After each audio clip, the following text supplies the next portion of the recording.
Hello दोस्तों, स्वागत है आप सभी का हमारे चैनल पर। तो हम लोग कर रहे हैं क्लास 12th का एनसीईआरटी, जिसमें कि हम लोग पढ़ रहे हैं अर्थशास्त्र। तो आज का चैप्टर है चैप्टर 5, नाम है सरकारी बजट एवं अर्थव्यवस्था। तो इसके पहले चैप्टर 1 से लेकर 4 तक पढ़ा दिया गया है। और इसमें देखिए अर्थशास्त्र में 2 बुक है, एक व्यष्टि अर्थशास्त्र, एक समष्टि। तो हम लोग समष्टि कर रहे हैं, व्यष्टि हो चुका है। तो आप लोग जाकर प्लेलिस्ट में देख सकते हैं। देखिए अगर आप लोग यूपीएससी की तैयारी कर रहे हैं तो उसके लिए स्टैंडर्ड बुक पढ़ने से पहले एनसीईआरटी पढ़िए, क्योंकि एनसीईआरटी देखिए हर जगह ही ज़रूरी साबित होता है, जिसमें कि आपको इसमें फैक्चुअल डाटा भी मिलता है। तो इसको पढ़ने से पहले, आप स्टैंडर्ड बुक्स पढ़ने से पहले इसको पढ़िए। और अगर आप क्लास 12 के विद्यार्थी हैं तो आप लोग तो पढ़िए। तो चलिए हम लोग यहाँ पे कुछ इसका रिव्यू देखते हैं। जैसे कि इसमें कहा गया है, प्रथम अध्याय में हमने सरकार का परिचय राज्य के रूप में करवाया था। हमने कहा था कि निजी क्षेत्र के अतिरिक्त सरकार होती है जो एक महत्वपूर्ण भूमिका निभाती है। एक अर्थव्यवस्था जिसमें निजी क्षेत्र तथा सरकारी क्षेत्र दोनों हो मिश्रित अर्थव्यवस्था कहलाती है। जैसे कि यहाँ पर है, यहाँ निजी और सरकारी, जैसे कि हम लोग के यहाँ मिश्रित अर्थव्यवस्था है। ऐसे बहुत से तरीके हैं जिनसे सरकार जीवन के आर्थिक पहलू को प्रभावित करती है। इस अध्याय में हम केवल उन कार्यों की व्याख्या करेंगे जो सरकारी बजट के माध्यम से किए गए जाते हैं। यह अध्याय इस प्रकार है। खंड 5.1 में हम सरकारी बजट के अवयवों को प्रस्तुत करेंगे ताकि सरकारी आगम के स्रोतों तथा सरकारी व्यय की विधियों को समझाया जा सके। फिर दूसरे में पढ़ेंगे संतुलित, आधिक्य तथा घाटे के बजट की व्याख्या करेंगे ताकि व्यय तथा कुल आगम में अंतर स्पष्ट किया जा सके। हम यहाँ विशेष रूप से बजट के प्रकार, उनके निहितार्थ तथा उन्हें नियंत्रित रखने के उपायों की व्याख्या करेंगे। तो चलते देखते हैं यहाँ पर पहला, सरकारी बजट अर्थ तथा इसके अवयव। संविधान की धारा 112 के अनुसार हर वित्तीय वर्ष 1 अप्रैल से 31 मार्च तक के लिए अनुमानित प्राप्तियों तथा खर्चों का ब्यौरा संसद में पेश करना सरकार की संवैधानिक कर्तव्य है। देखिए 112 में जितना भी इसमें दिया गया 112, तो वहाँ पे किसी संविधान में कहीं भी बजट की चर्चा नहीं की गई है, बल्कि वहाँ पे कहा गया वित्तीय वर्ष यानी वित्तीय के बारे में बताया जाएगा। ठीक है, तो वार्षिक वित्तीय वर्ष, बजट का कहीं भी चर्चा नहीं है। ऐसे से क्वेश्चन पूछा जाता है कि संविधान में किस अनुच्छेद में बजट की चर्चा किया गया है, तो बजट कहीं भी नहीं, शब्द यूज कहीं हुआ ही नहीं है। ठीक है, आगे बढ़ते हैं। यह वार्षिक वित्तीय ब्यौरा सरकार का मुख्य बजट संबंधी घोषणा पत्र होता है। हालांकि बजट घोषणा पत्र का संबंध एक ही वित्तीय वर्ष के लिए होता है, लेकिन इसका प्रभाव आने वाले काफ़ी सालों तक रहता है। अतः 2 तरह के खाते वित्तीय वर्ष से संबंधित है। उन्हें केवल राजस्व खाते में शामिल किया गया, जिसे राजस्व बजट भी कहते हैं, तथा जिनका संबंध सरकार की संपत्ति तथा देनदारियों से होता है, पूंजीगत बजट भी कहा जाता है। इन खातों को समझने के लिए पहले सरकारी बजट के उद्देश्यों को समझना महत्वपूर्ण है। तो अब देखते हैं यहाँ पर सरकारी बजट के उद्देश्य। सरकार जन कल्याण बढ़ाने में बहुत महत्वपूर्ण भूमिका निभाती है। इसके लिए सरकार अर्थव्यवस्था में अनेक प्रकार से हस्तक्षेप करती है। जैसे कि यहाँ पर सरकारी बजट का आवंटन कार्य, सरकार निश्चित वस्तुओं तथा सेवाओं को उपलब्ध करवाती है जिन्हें बाजार तंत्र के द्वारा उपलब्ध नहीं करवाया जा सकता, अर्थात उपभोक्ताओं तथा उत्पादकों में विनिमय के द्वारा उपलब्ध नहीं करवाया जा सकता। इस प्रकार की वस्तुओं के उदाहरण है राष्ट्रीय सुरक्षा, सड़कें तथा सरकारी प्रशासन, जिन्हें सार्वजनिक वस्तुएं कहा जाता है। यह समझने के लिए कि सार्वजनिक वस्तुओं की पूर्ति सरकार को क्यों करनी पड़ती है, हमें निजी वस्तुओं जैसे कपड़े, कार, खाद्य सामग्री तथा सार्वजनिक वस्तुओं में अंतर समझना होगा। इनमें 2 मुख्य अंतर हैं। पहला तो यह कि सार्वजनिक वस्तुएं सभी के लिए उपलब्ध हैं तथा इनके लाभ किसी एक विशेष उपभोक्ता तक ही सीमित नहीं है। उदाहरण के लिए, यदि एक व्यक्ति चॉकलेट खाता है या कमीज पहनता है तो ये वस्तुएं अन्य व्यक्तियों के लिए उपलब्ध नहीं रहेगी। यह कहा जा सकता है कि इस व्यक्ति के उपभोग तथा अन्य व्यक्तियों के उपयोग में प्रतिद्वंदी संबंध है। लेकिन यदि हम सार्वजनिक पार्क या वायु प्रदूषण नियंत्रित करने के उपायों की बात करें तो इनके लाभ सभी के लिए उपलब्ध होंगे। एक व्यक्ति द्वारा एक वस्तु का उपभोग दूसरों के लिए उसके उपयोग की उपलब्धता को कम नहीं करेगा। अतः एक साथ कई लोग इनका लाभ उठा सकते हैं, अर्थात यहाँ कई लोगों का उपभोग प्रतिद्वंदात्मक नहीं होगा। दूसरे निजी वस्तुओं के संदर्भ में जो व्यक्ति वस्तुओं के लिए भुगतान नहीं करता उसे इनका लाभ उठाने से वंचित किया जा सकता है। यदि आप टिकट न खरीदें तो आपको सिनेमा घर में फिल्म देखने की अनुमति नहीं मिलेगी, लेकिन सार्वजनिक वस्तुओं के संदर्भ में किसी को भी वस्तु का लाभ उठाने से वंचित करने का कोई साध्य कारगर तरीका नहीं है। इसीलिए सार्वजनिक वस्तुओं को गैर अपवर्जनीय कहा जाता है। यदि कुछ उपभोक्ता भुगतान नहीं भी करते हैं तो भी सार्वजनिक वस्तुओं के लिए शुल्क एकत्रित करना कठिन ही नहीं अपितु बहुत बार असंभव हो जाता है। इन भुगतान के दिए गए बिना उपयोग करने वालों को मुक्तखोरी कहा जाता है। उपभोक्ता ऐच्छिक रूप से उन चीज़ों के लिए भुगतान नहीं करेंगे जिन्हें वे मुफ्त में प्राप्त कर सकते हैं या जिनके लिए मालिकाना अधिकार अनन्य यानी कि स्पष्ट नहीं है। उत्पादक तथा उपभोक्ता के बीच भुगतान प्रक्रिया के द्वारा स्थापित होने वाली कड़ी टूट जाती है। ऐसे में इस प्रकार की वस्तुओं को उपलब्ध करवाने के लिए सरकार का आगे आना जरूरी है। सार्वजनिक प्रावधान तथा सार्वजनिक उत्पादन में अंतर होता है। वस्तुओं के सार्वजनिक क्षेत्र द्वारा अभिप्राय है कि इनका वित्त पोषण बजट के द्वारा होता है तथा बिना कोई प्रत्यक्ष भुगतान किए इनका उपयोग किया जा सकता है। सार्वजनिक वस्तुओं का उत्पादन निजी क्षेत्र के द्वारा या सरकार के द्वारा किया जा सकता है। जब वस्तुओं का उत्पादन सीधे सरकार द्वारा किया जाता है तो इसे सार्वजनिक उत्पादन कहा जाता है। सरकार द्वारा सार्वजनिक वस्तुओं की आपूर्ति को आवंटन कार्य कहा जाता है। अब आगे आता है सरकारी बजट का पुनः आवंटन कार्य। अध्याय 2 से हमें पता है कि देश की कुल राष्ट्रीय आय का प्रवाह या तो निजी क्षेत्र की ओर होता है अर्थात फर्मों तथा घरेलू क्षेत्र की ओर, जिसे निजी आय कहा जाता है, या सरकार की ओर, जिसे सार्वजनिक आय कहा जाता है। निजी आय में से जो भाग अंततः घरेलू क्षेत्र तक पहुंचता है उसे व्यक्तिगत आय कहा जाता है तथा उसमें से जिस भाग को खर्च किया जा सकता है वह भाग प्रयोज्य आय कहलाता है। सरकारी क्षेत्र हस्तांतरण भुगतान के द्वारा तथा कर एकत्रीकरण के द्वारा घरेलू क्षेत्र की प्रयोज्य आय को प्रभावित कर सकता है। इस प्रकार सरकार आय के वितरण को परिवर्तित कर सकती है तथा समाज को आय वितरण की एक ऐसी स्थिति में पहुंचा सकती है जिसे न्याय संगत माना जाए। यह वितरण कार्य है। सरकारी बजट का स्थिरीकरण कार्य। सरकार को आय तथा रोजगार में उतार चढ़ाव को भी कम करना होता है। अर्थव्यवस्था में रोजगार का तथा कीमतों का स्तर कुल मांग पर निर्भर करता है तथा कुल मांग सरकार के अतिरिक्त निजी क्षेत्र के लाखों करोड़ों कारकों के व्यक्तिगत निर्णयों पर भी निर्भर करती है। ये निर्णय भी कई कारकों जैसे आय तथा साख की उपलब्धता पर निर्भर करते हैं। किसी भी समय में ऐसा हो सकता है कि मांग का स्तर श्रम तथा अर्थव्यवस्था के अन्य संसाधनों के पूर्ण उपयोग के लिए अपर्याप्त हो। अब क्योंकि मजदूरी की दर तथा कीमतें एक स्तर के बाद और नीचे नहीं गिरती, रोजगार स्वतः अपने पूर्वकालिक स्तर पर नहीं पहुंचता। सरकार को समग्र मांग का स्तर बढ़ाने के लिए अर्थव्यवस्था में हस्तक्षेप करना पड़ता है।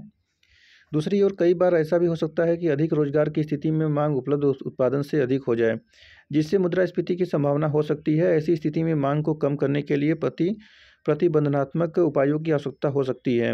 सरकार का हस्तक्षेप, चाहे वह मांग का विस्तार करने के लिए हो अथवा इसे काम करने के लिए स्थिरीकरण कार्य कहलाता है। प्राप्तियों का वर्गीकरण। राजस्व प्राप्तियां वे प्राप्तियां हैं जिनका दावा सरकार से नहीं किया जा सकता, अतः इन्हें गैर प्रतिदेय कहा जाता है। इन्हें कर तथा गैर कर राजस्व में विभाजित किया जाता है। कर राजस्व, जो कि राजस्व प्राप्तियों का एक महत्वपूर्ण भाग है, को काफ़ी समय से प्रत्यक्ष करों, वैयक्तिक आय कर तथा फर्मों के लिए निगम कर तथा अप्रत्यक्ष कर जैसे उत्पादन कर, देश में उत्पादित वस्तुओं पर लगाए गए कर, सीमा शुल्क, आयातित तथा निर्यातित वस्तुओं पर लगाए गए कर तथा सेवा कर, अन्य प्रत्यक्ष करों जैसे संपत्ति कर, उपहार कर तथा संपत्ति को शुल्क अब समाप्त से कभी भी बहुत राजस्व का संग्रह नहीं हुआ है तथा इसीलिए इन्हें कागजी कर भी कहा जाता है। पुनर्वितरण के उद्देश्य की प्राप्ति आय पर प्रगतिशील करारोपण के माध्यम से किया जाता है। इसके अंतर्गत जैसे जैसे आय बढ़ती है वैसे वैसे कर की दर ऊंची होती जाती है। फर्मों पर अनुपातिक आधार पर कर लगाए जाते हैं। कर की दर लाभयुक्त आय का एक विशेष अनुपात होती है। जीवन के लिए अनिवार्य वस्तुओं को उत्पाद कर से मुक्त रखा जाता है अथवा उन पर कर की दर निम्न होती है। सुख और अर्ध विलासिता की वस्तुओं पर सामान्य दर से कर लगाया जाता है, जबकि पूर्ण विलासिता संबंधी वस्तुओं, तंबाकू, पेट्रोलियम उत्पादों पर की दर काफ़ी ऊंची होती है। तो अब यहाँ पर एक बनाया गया है, इसको डाटा देखिए। सरकारी बजट है तो राजस्व बजट और पूंजीगत बजट। राजस्व बजट के अंतर्गत आता है राजस्व प्राप्तियाँ और राजस्व व्यय। पूंजीगत बजट के अंतर्गत आता है पूंजीगत प्राप्तियाँ और पूंजीगत व्यय। तो पहले देखते हैं हम लोग राजस्व बजट के अंतर्गत राजस्व प्राप्तियाँ को। तो राजस्व प्राप्तियाँ में होता है कर राजस्व और गैर कर राजस्व, और फिर राजस्व व्यय में योजनागत राजस्व व्यय और गैर योजनागत राजस्व व्यय। फिर आता है पूंजीगत, ये यहाँ पर, तो यहाँ पर प्राप्तियाँ और व्यय है। तो प्राप्तियां तो कुछ नहीं, व्यय में दिखाया गया कि योजनागत पूंजीगत व्यय और गैर योजनागत पूंजीगत व्यय, मतलब कि जो राफेल वगैरह खरीदा जाता है और पोत खरीदा गया, पनडुब्बी खरीदा गया है, जो भी ये ऐसे ऐसे योजना होती है जो उसे पूंजीगत व्यय होती है। अब यहाँ पर देखते हैं पूंजीगत प्राप्तियाँ क्या है। सरकार को ऋणों के रूप में भी धनराशि मिलती है या संपत्ति को बेचने से भी। जिन संस्थाओं से ऋण लिया गया है उन्हें इसकी अदायगी भी करनी होती है, अतः ऋणों से देयता पैदा होती है। इसी प्रकार सरकारी संपत्ति की बिक्री, जैसे सार्वजनिक क्षेत्र के उपक्रमों द्वारा अपने शेयरों की बिक्री, जिसे सार्वजनिक क्षेत्र के उपक्रमों का भी विनिवेश भी कहते हैं, से सरकार की वित्तीय संपत्तियों की मात्रा कम हो जाती है। सरकार की ऐसी सभी प्राप्तियाँ जिनसे देयता पैदा हो या वित्तीय संपत्तियों कम हो, पूंजीगत प्राप्तियां कहलाती हैं। जब सरकार नए ऋण लेती है तो इसका अर्थ यह है कि इस ऋण को लौटाया जाएगा और इन पर बयान दिया जाएगा। इसी भांति जब सरकार किसी अस्थि को बेचती है तो इसका अर्थ है कि भविष्य से इससे आय समाप्त हो जाएगी। इस प्रकार ये प्राप्तियां ऋण उत्पादक या गैर ऋण उत्पादक हो सकती हैं। अब आता है पूंजीगत लेखा। तो इसके अंतर्गत राजस्व व्यय है। राजस्व व्यय केंद्र सरकार का भौतिक या वित्तीय परिसंपत्तियों के सृजन अतिरिक्त अन्य उद्देश्यों के लिए किया गया व्यय है। राजस्व व्यय का संबंध सरकारी विभागों के समान कार्यों, विविध सेवाओं, सरकार द्वारा उपगत ऋण, ब्याज अदायगी, राज्य सरकारों और अन्य दलों को प्रदत्त अनुदानों, जैसे कि परिसंपत्तियों का सृजन भी हो सकता है, आदि पर किए गए व्यय से होता है। बजटीय दस्तावेज में कुल राजस्व व्यय को योजनागत और गैर योजनागत मदों में बांटा गया है। यहाँ पर अब है बाजार ऋणों, बाहरी ऋणों और विविध आरक्षित निधियों पर ब्याज अदायगी गैर योजनागत राजस्व व्यय का एक सबसे बड़ा घटक होता है। प्रतिरक्षा व्यय और योजनागत व्यय का दूसरा सबसे बड़ा घटक है। इस अर्थ में यह प्रतिबद्ध व्यय है कि राष्ट्रीय सुरक्षा से संबंधित इस मद में अधिक कटौती का क्षेत्र अत्यल्प है। अब यहाँ पर आता है पूंजीगत व्यय।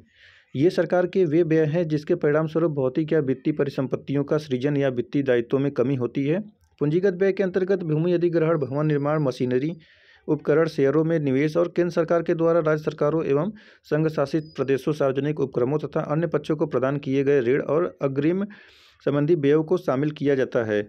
अब आगे आता है बजट प्राप्तियों और व्ययों का एक विवरण मात्र नहीं है। स्वतंत्रता प्राप्ति के समय से ही पंचवर्षीय योजनाओं की शुरुआत के कारण बजट एक महत्वपूर्ण राष्ट्रीय नीति का विवरण बन गया है। बजट के संबंध में तर्क दिया जाता है कि यह देश की अर्थव्यवस्था के स्वरूप का प्रतिबिंब है तथा इससे देश के आर्थिक जीवन का स्वरूप निर्धारित होता है। तो अब आगे आता है, देखिए यहाँ पर एक तालिका दिया है जो केंद्रीय सरकार प्राप्तियाँ और व्यय का है। बजट अनुमान 2020-21 का है। देखिए जैसे कि राजस्व प्राप्तियाँ A+B, यानी कि कर राजस्व राज्यों का निवल अंश और गैर कर राजस्व, यानी दोनों को जोड़ना है, 9% और 7.3%, यानी 7.3 और 1.7 को जोड़कर 9% बना दिया गया है। उसके बाद आता है राजस्व खर्च, जिसका ब्याज अदायगी, प्रमुख उत्पादन और अच्छा व्यय, इन तीनों को जोड़कर देखिए राजस्व खर्च में 11.7 का खर्च हुआ है। फिर राजस्व घाटा 2-1, यानी 2 यानी कि ये राजस्व प्राप्तियां जो हैं और राजस्व खर्च है, ये दोनों कर घटाकर जो आएगा वो राजस्व घाटा कहलाएगा। जैसे कि 11.7 में 9 घटा दिया गया है तो आ गया है 2.7 घाटा। अब फिर आता है चौथा पूंजीगत प्राप्तियां, ये है A+B+C, यानी कि ये तीनों जो है ना, क्या नाम है, ऋण वसूली, अन्य प्राप्तियां और ऋण ग्रहण एवं अन्य दायित्व, ये तीनों जोड़ना है। जैसे कि 0.1, 0.9 और 3.5 यहाँ पर है ना, तो 4.5 आ गया। फिर पूंजीगत व्यय क्या होता है, तो पूंजीगत व्यय था 1.8। फिर छठा है गैर ऋण प्राप्तियां, यानी कि इसमें पहला जोड़ देना है और चौथा जोड़ देना है, और फिर A है, फिर प्लस 4B का, फिर तो ये टोटल हो जाता है 10। फिर कुल व्यय है 2 + 5, यानी जो दूसरा वाला है ना उसको, और प्लस 5वां यानी पूंजीगत व्यय को 1.8 को इसकल टू करके 7.1, यानी कि इसमें जो दिया गया है उसमें जोड़कर 7.B को घटा देना है, योजनागत व्यय योजनागत आय को। तो इसमें कुछ है ही नहीं, तो 13.5 आ गया था इस प्रकार। चलिए हम लोग आगे देखते हैं। दूसरा आता है संतुलित अधिशेष एवं घाटा बजट। सरकार जमा आय के बराबर राशि खर्च कर सकती है, इसे संतुलित बजट के रूप में भी जाना जाता है। अगर इससे ज़्यादा खर्च करने की जरूरत पड़ती है तो बजट को संतुलित रखने के लिए करों के माध्यम से राशि प्राप्त करना पड़ेगा। जब कर से प्राप्त राशि आवश्यक आय से अधिक होती है तो इसे बजट अधिशेष कहा जाता है। हालांकि मुख्यतः ऐसी भी स्थिति होती है जब व्यय राजस्व से अधिक हो, तो यह तब होता है जब सरकार घाटा वाली बजट को चलाती है। तो देखिए यहाँ पर आता है सरकारी घाटे की माप। जब सरकार राजस्व प्राप्ति से अधिक व्यय करती है तो इस स्थिति को बजटीय घाटा कहते हैं। तो देखिए यहाँ पर है राजस्व घाटा। राजस्व घाटा सरकार की राजस्व प्राप्तियों के ऊपर राजस्व व्यय के अधिशेष को बताता है। राजस्व घाटा राजस्व व्यय माइनस राजस्व प्राप्तियाँ। तो तालिका 5.1 दे सकते हैं, हम लोग देखेंगे अभी। यहाँ पर है तालिका 5.1 राजकोषीय नीति। किंज की पुस्तक the general theory of employment interest and money में प्रतिपादित विचारों में मुख्य रूप से यह भी है कि सरकार की राजकोषीय नीति का प्रयोग निर्गत और रोजगार के स्तर को स्थिर करने के लिए किया जाना चाहिए।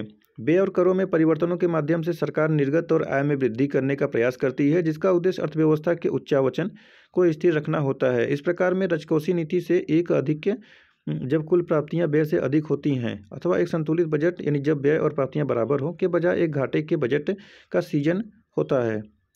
आय निर्धारण के पूर्व विश्लेषण में सरकारी क्षेत्र को शामिल करने से उत्पन्न प्रभावों का अध्ययन हम आगे करेंगे। तो यहाँ पर सर्वप्रथम हम करों को लें। हम कल्पना करते हैं कि सरकार जो कर लगाती है वह आय पर निर्भर नहीं करता है। इसे एकमुश्त कर कहते हैं, जो टी वर्ग के बराबर होता है। हम कल्पना करते हैं कि पूरे विश्लेषण में सरकार एक नियत मात्रा में अंतर TR करती है। अब उपभोग इस प्रकार है, जैसे कि C + CYD। फिर यहाँ पर देखिए इसका बनाया जाता है। जैसे कि हम जानते हैं कि करों से प्रयोज्य आय और उपभोग में कमी आती है। उदाहरण के लिए यदि कोई व्यक्ति 1 लाख रुपए अर्जित करता है, उसे 10,000 रुपये के कर अदा करना पड़ता है, तो इसकी प्रयोज्य आय उस व्यक्ति की आय से 90,000 रुपये अर्जित करता है, किंतु कोई कर अदा नहीं करता है तो के बराबर होगी। सरकार को शामिल करने पर समस्त मांग की अधिक परिभाषा होगी। तो यहाँ पर यह परिभाषा दिया गया AD = C + CY, Y कोष्ठ में Y - T + TR और फिर कोष्ठक बंद +I + G करना है। अब जानते हैं ऋण के बारे में। बजटीय घाटे के लिए वित्त पोषण या तो करारोपण या ऋण अथवा नोट छापकर किया जाना चाहिए। प्रायः सरकार ऋण ग्रहण पर आश्रित रहती है, जिसे सरकारी ऋण कहते हैं। घाटे और ऋण की संकल्पनाओं में निकट संबंध होता है। घाटे को एक प्रवाह के रूप में समझा जा सकता है, जिससे ऋण के स्टॉक में वृद्धि होती है। यदि सरकार का ऋण ग्रहण 1 वर्ष के बाद दूसरे वर्ष में भी जारी रहता है, तो इससे ऋण का संचय होता है और सरकार को ब्याज के रूप में अधिक से अधिक भुगतान करना पड़ता है। ऋण ग्रहण कर सरकार उपभोग का बोझ कम करने के लिए अगली पीढ़ी को हस्तांतरित कर देती है, क्योंकि सरकार आज बंधपत्र जारी कर जनता से जो ऋण ग्रहण करती है और उसका भुगतान लगभग 20 वर्ष बाद कर में वृद्धि करके कर सकती है। ये कर उन युवा आबादी पर लगाए जा सकते हैं जिसने अभी काम करना आरंभ ही किया है। उनकी प्रयोज्य आय में ह्रास होगा और इस प्रकार उपभोग में भी कमी आएगी। इसके विरुद्ध तर्क यह है कि उपभोक्ता अग्रदर्शी होते हैं और उनका व्यय न केवल वर्तमान आय पर निर्भर करता है, बल्कि वे भविष्य में होने वाली आय की आशा से भी व्यय करते हैं। वे समझेंगे कि आज ऋण लेने से भविष्य में कर उच्च होगा। पुनः उपभोक्ता आने वाली पीढ़ी के बारे में भी चिंतित रहते हैं, क्योंकि आने वाली पीढ़ियां वर्तमान पीढ़ी के ही बच्चे या नाते पोते होते हैं, और परिवार जो इस संबंध में निर्णय लेने वाली एक इकाई है, हमेशा विद्यमान रहता है। तो प्रायः यह तर्क दिया जाता है कि ऋण से कोई फर्क नहीं पड़ता है, क्योंकि हम अपने लिए ऋण ग्रहण करते हैं। यही कारण है कि यद्यपि 2 पीढ़ियों के बीच संसाधनों का हस्तांतरण होता है, फिर भी क्रय शक्ति राष्ट्र के अधीन ही रहती है। किंतु विदेशियों से लिया गया कोई भी ऋण एक बोझ होता है, क्योंकि हमें ब्याज अदायगी के अनुरूप वस्तुएं विदेश भेजनी पड़ती है। घाटे और ऋण के अन्य परिप्रेक्ष्य। घाटे की मुख्य आलोचनाओं में एक यह भी है कि घाटे सदैव स्फीतिकारी होते हैं। ऐसा इसलिए है क्योंकि जब सरकार व्यय में वृद्धि अथवा करों में कटौती करती है, तो समस्त मांग में वृद्धि होती है। फर्म अधिक मात्रा में जितनी की वर्तमान कीमत पर मांग की जाती है, उतने उत्पादन करने में असमर्थ हो सकते हैं। तो अब आगे आता है घाटे में कटौती। करों में वृद्धि अथवा व्यय में कटौती से सरकारी घाटे में कमी की जा सकती है। भारत में सरकार कर राजस्व में वृद्धि करने के लिए प्रत्यक्ष करों पर ज़्यादा भरोसा करती है। अप्रत्यक्ष कर अपनी प्रकृति में प्रतिगामी होता है और इनका प्रभावी सभी आय समूह के लोगों पर समान रूप से पड़ता है। सार्वजनिक उपक्रमों के शेयरों की बिक्री के माध्यम से प्राप्तियों में बढ़ोतरी करने का भी एक प्रयास किया गया है, किंतु सरकारी व्यय में कटौती पर विशेष बल दिया गया है। सरकार के कार्यकलापों को सुनियोजित कार्यक्रमों और सुशासनों के माध्यम से संचालित करने से ही सरकारी व्यय में कटौती की जा सकती है। तो अब आता है इस चैप्टर का सारांश। सार्वजनिक वस्तुओं का निजी वस्तुओं से अलग सामूहिक उपभोग होता है। सार्वजनिक वस्तुओं की 2 महत्वपूर्ण विशेषताएं हैं। ये अप्रतिस्पर्धी होती है, अर्थात एक व्यक्ति दूसरे की संतुष्टि में कमी किए बगैर अपनी संतुष्टि में वृद्धि कर सकता है, तथा वे सार्वजनिक वस्तुएं अवर्ज्य होती हैं, अर्थात किसी को इन वस्तुओं का लाभ उठाने से वर्जित करने का कोई संभव तरीका नहीं है। इससे इनके उपयोग का शुल्क संग्रह करना कठिन होता है, तथा निजी उद्यम आमतौर पर ऐसी वस्तुओं को मुहैया नहीं कराते हैं, अतः सरकार ही सार्वजनिक वस्तुएं प्रदान करती हैं। फिर दूसरा आता है ये 3 फलन आवंटन, पुनर्वितरण, और स्थिरीकरण इन तीनों के कार्यों का संचालन सरकार के व्यय एवं प्राप्तियों के माध्यम से होता है। तीसरा आता है बजट में सरकार की प्राप्तियों एवं व्यय का वितरण होता है। वर्तमान वित्तीय आवश्यकताओं और देश के पूंजीगत स्टॉक में निवेश के बीच भेद करने की दृष्टि से बजट को दो भागों में विभक्त किया जाता है, राजस्व बजट और पूंजीगत बजट।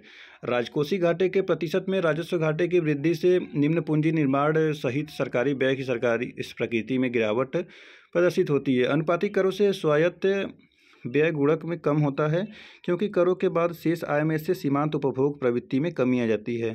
छठा आता है यदि सार्वजनिक ऋण से भविष्य में निर्गत में वृद्धि प्रभावित होती है तो यह एक प्रकार का बोझ है।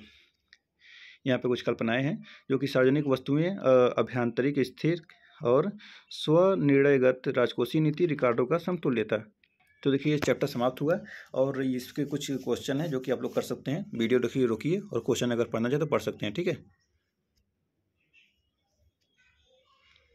देखिए यहाँ पर इसमें दिया गया है 15 नंबर क्वेश्चन कि जीएसटी से आप क्या समझते हैं, तो जीएसटी भी अगर चाहे तो बता सकते हैं, ठीक है। तो देखिए इस प्रकार ये चैप्टर समाप्त हुआ। हम लोग चैप्टर 5 आज कर रहे थे अर्थशास्त्र में। यह हम लोग एनसीईआरटी कर रहे हैं क्लास 12th का। तो अब नेक्स्ट वीडियो में मिलेंगे चैप्टर 6 के साथ। धन्यवाद।